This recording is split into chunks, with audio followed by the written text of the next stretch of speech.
Good morning student. आज हम पढ़ेंगे क्लास 11th के अकाउंट्स के अंदर चैप्टर नंबर 3.1 वित्तीय विवरण फाइनेंशियल स्टेटमेंट इंट्रोडक्शन। और आज का हमारा टॉपिक है चिट्ठे में लिखे जाने वाली संपत्ति और दायित्वों के प्रकार यानी टाइप्स ऑफ एसेट्स और काइंड्स ऑफ लायबिलिटीज़। तो हम स्टार्ट करते हैं पहले संपत्तियों के प्रकारों से। संपत्तियां वे हैं जो व्यापार के चलाने के लिए आवश्यक है और लंबे समय तक व्यापार में प्रयोग होती हैं। संपत्तियां निम्न प्रकार की होती हैं। तो इसमें पहले संपत्ति के बारे में बताया गया कि संपत्ति एक ऐसी वस्तु है, ऐसी चीज़ें होती हैं जिनकी रिक्वायरमेंट अपने बिजनेस को ऑपरेट करने के लिए हमें होती है और इसका यूज़ हम बिजनेस के अंदर लॉन्ग टाइम तक करते हैं। तो जो असेट्स होती हैं वो कई तरह की हैं, जिनके पहले हम नाम पढ़ते हैं, फिर उनके मीनिंग समझने का प्रयास करेंगे। पहली है चल संपत्तियां, फ्लोटिंग असेट्स। दूसरा है चल संपत्तियां, फिक्स असेट्स। तीसरा है तरल संपत्तियां, लिक्विड असेट्स। चौथा है क्षयशील संपत्तियां, वेस्टिंग असेट्स। पांचवा है मूर्त संपत्तियां, टेंजिबल असेट्स।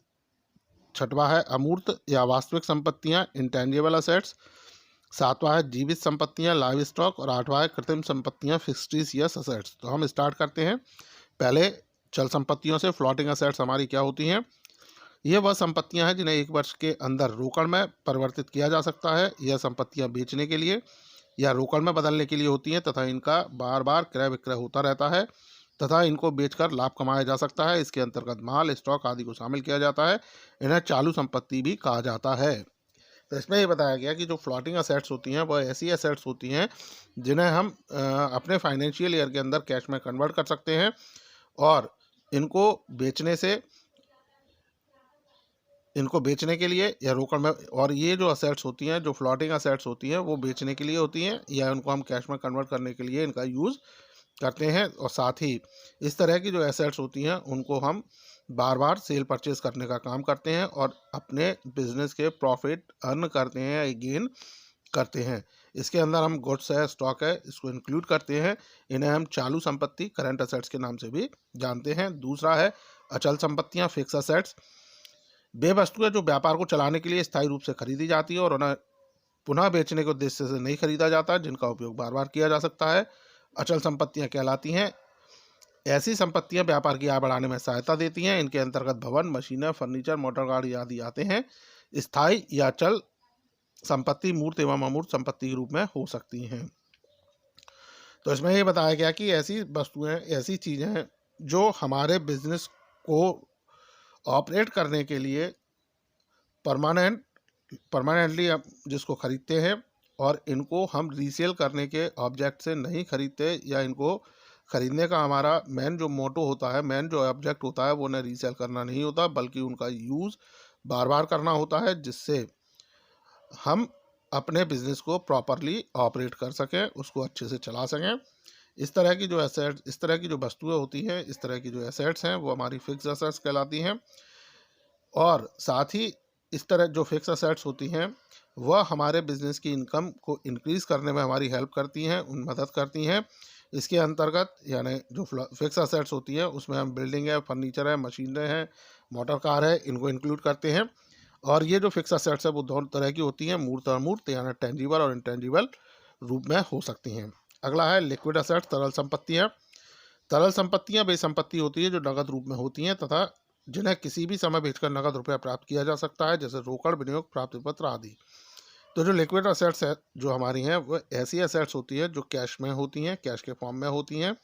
और और इस तरह की जो असेट्स हैं उन्हें हम जब चाहे जब सेल करके हम कैश में उन्हें कन्वर्ट कर सकते हैं। जैसे कैश तो ऑलरेडी कैश है ही, इन्वेस्टमेंट है, शॉर्ट टर्म इन्वेस्टमेंट होते हैं, इन्हें हम जब चाहे जब बेचकर कैश में कन्वर्ट किया जा सकता है। इनको बिल्स रिसीवेबल होते हैं, हमारे प्राप्ति पत्र होते हैं, बैंक में रोकड़ होती है।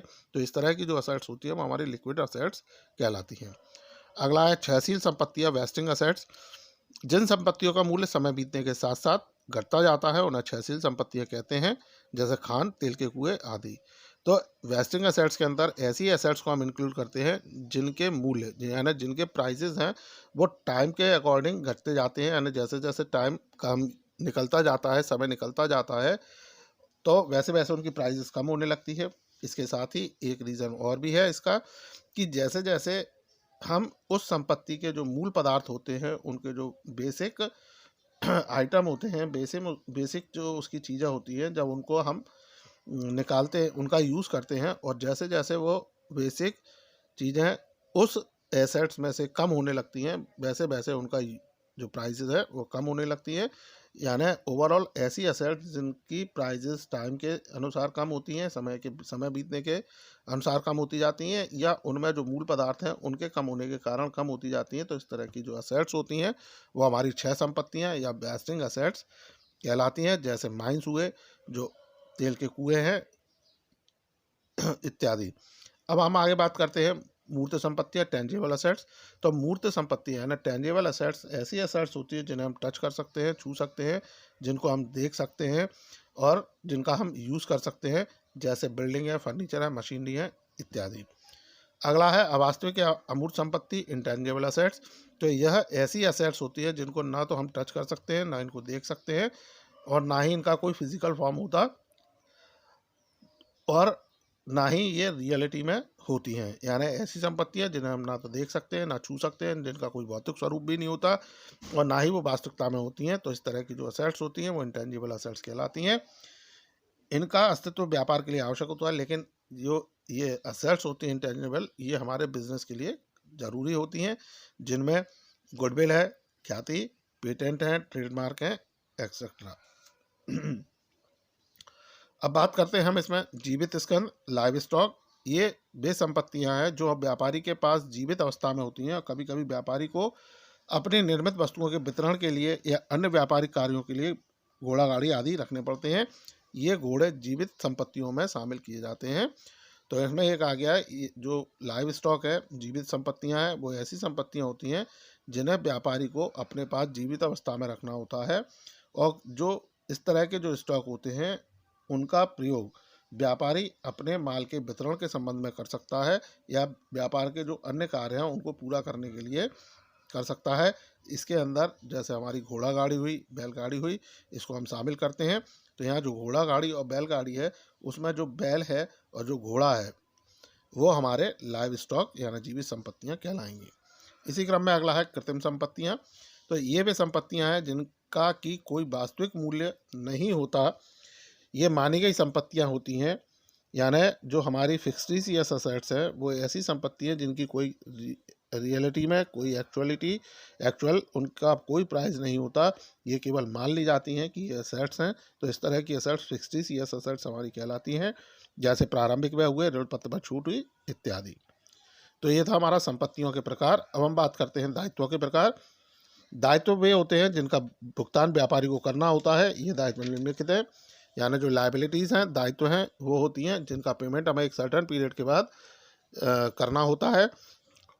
और इसमें हम निम्न प्रकार के दायित्वों के बारे में पढ़ेंगे। तो जिसमें पहला है गैर चालू दायित्व या स्थायी दायित्व, नॉन करेंट लाइबिलिटीज़ और फिक्स्ड लाइबिलिटीज़। दूसरा है चालू दायित्व, करंट लाइबिलिटीज़। तीसरा है संभाव्य दायित्व, कंटिंजेंट लाइबिलिटीज़। तो हम स्टार्ट करते हैं पहले गैर चालू या स्थायी दायित्व से। ये वे दायित्व होते हैं जिनका भुगतान व्यापारी को दीर्घकाल में करना पड़ता है या जिन्हें तुरंत नहीं लौटाना होता है। कभी कभी तो स्थायी दायित्वों का भुगतान व्यापार के जीवन काल के अंत में करना पड़ता है, जब व्यवसाय बंद किया जाता है, जैसे पूंजी, दीर्घकालीन ऋण, अशुद्ध ऋण पत्र आदि।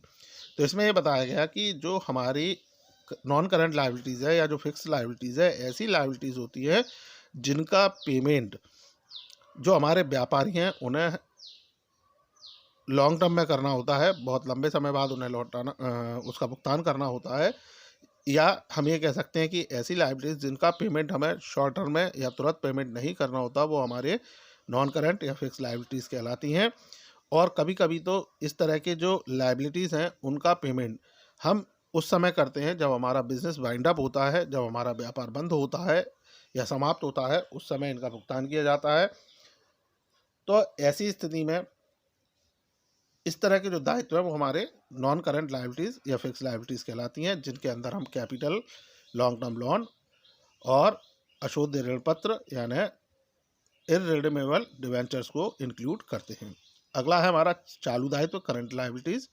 चालू दायित्व वे दायित्व होते हैं जिनका भुगतान व्यापारी को 1 वर्ष के अंदर ही करना पड़ता है या जिन्हें चालू वर्ष के अंदर कभी भी या मांग पर लौटाना पड़ता है। तो जो करंट लाइबिलिटीज़ होती हैं वो ऐसी लाइबिलिटीज़ होती हैं जिनका पेमेंट हमें उसी फाइनेंशियल ईयर में सेटल करना होता है, यानी जो हमारा वित्तीय वर्ष है, जो 1 वर्ष की अवधि है, उसी के अंदर उनके भुगतान करने होते हैं।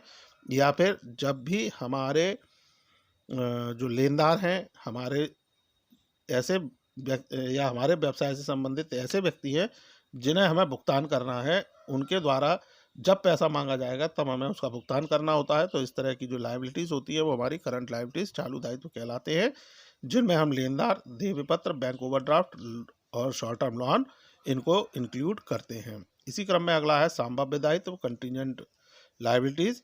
आकस्मिक या संभाव्य दायित्व वे दायित्व होते हैं जो किसी विशेष घटना के घटित होने पर दिए जाते हैं। इस प्रकार के दायित्व चिट्ठे में अन्य दायित्वों के साथ नहीं लिखे जाते, इन्हें अन्य दायित्वों से अलग नीचे टिप्पणी के रूप में दिखाया जाता है। तो इसमें ये बताया गया कि जो कंटिजेंट लायबिलिटी होती है, जो आकस्मिक या संभाव्य दायित्व होते हैं, वो ऐसे लायबिलिटीज़ होती हैं जो पहले से निश्चित नहीं होते, जो अचानक उत्पन्न होते हैं या कोई किसी विशेष घटना के घटने पर उत्पन्न होते हैं। इस तरह के दायित्व जो होते हैं वो हमारे कंटिजेंट या संभाव्य या आकस्मिक दायित्व कहलाते हैं।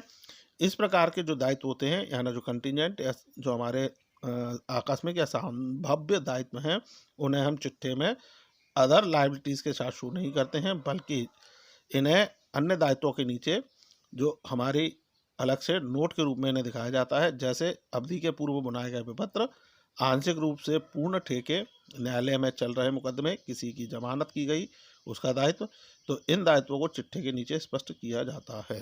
तो स्टूडेंट, ये थे संपत्ति और दायित्वों के प्रकार जो आपको समझ में आए होंगे। इनसे रिलेटेड यदि आपके कोई डाउट्स हैं, क्वेरीज हैं, तो आप कमेंट सेक्शन में कमेंट कर सकते हैं या आप डायरेक्ट मुझसे पूछ सकते हैं। So student, thank you, good bye.